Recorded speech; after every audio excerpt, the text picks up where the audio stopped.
So here's the one thing that I will guarantee about the Atlanta Falcons.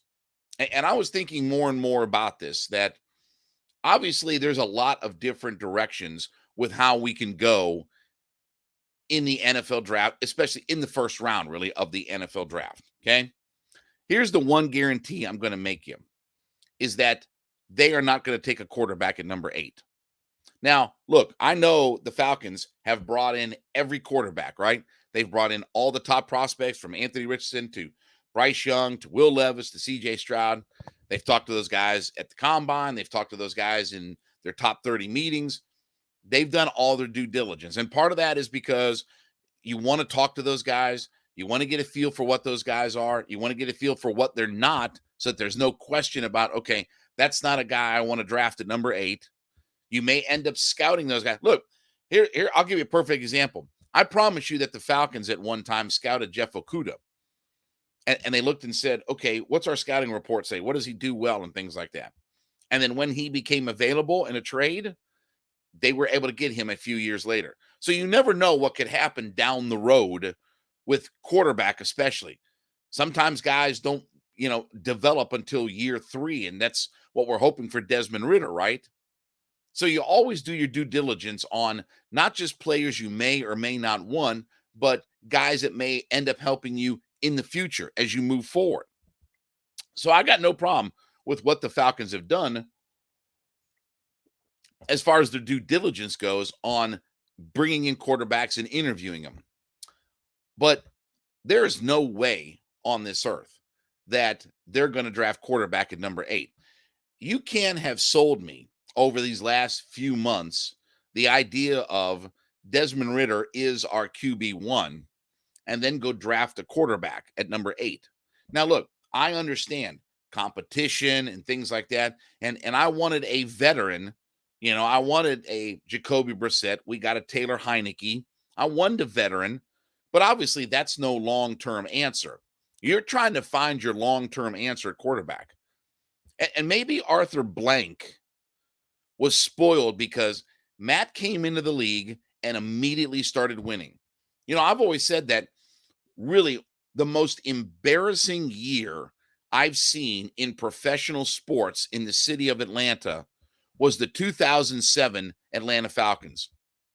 Whether it was Mike Vick getting busted for dog fighting, going to Leavenworth prison, and all of that drama that went down, whether it was Bobby Petrino, whether it was the comments that Arthur Blank made, both when he talked about, oh, yeah, Bobby Petrino's going to be here on Monday Night Football, or whether he talked about, Mike Vick's, they got to make sure that Mike Vick doesn't get fattened up on, fried chicken and watermelon or whatever it was.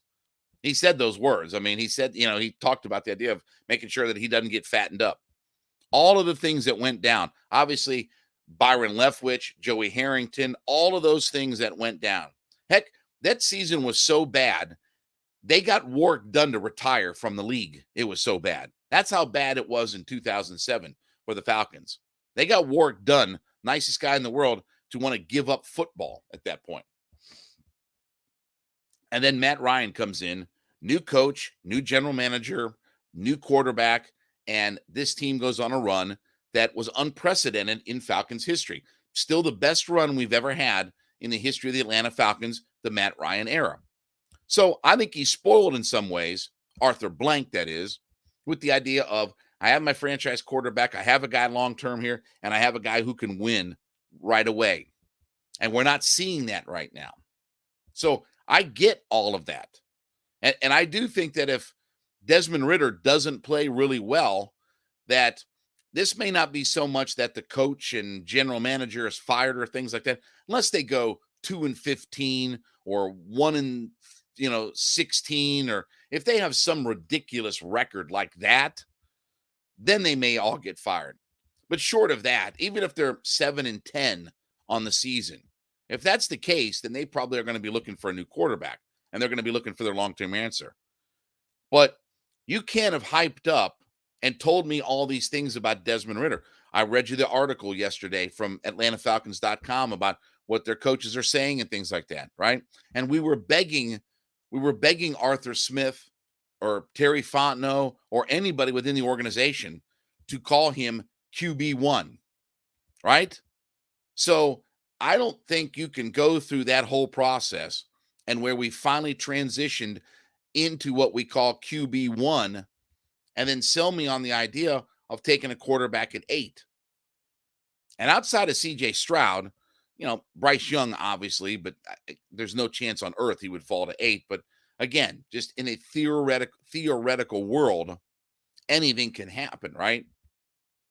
But I don't see that I don't see that there's any way possible that's the one position I will guarantee you that the Falcons don't draft on draft night. And if I'm wrong, then I'll be wrong. But I'll guarantee you that they're not drafting quarterback at 8. They may draft quarterback later on, and I got no problem with that. You want Hendon Hooker or Jake Haener or Stetson Bennett, got no problem with that if you're looking later in the draft to draft a quarterback, a day 3 guy, let's call it. Got no problem with that. But they're not drafting quarterback at number 8. You can't have sold me on all of these things in the offseason and finally get to a point where, okay, Desmond Ridder's our QB1, and then go say, well, plans change, pal. Pull a Vince McMahon. Well, plans change, pal. Can't do all of that.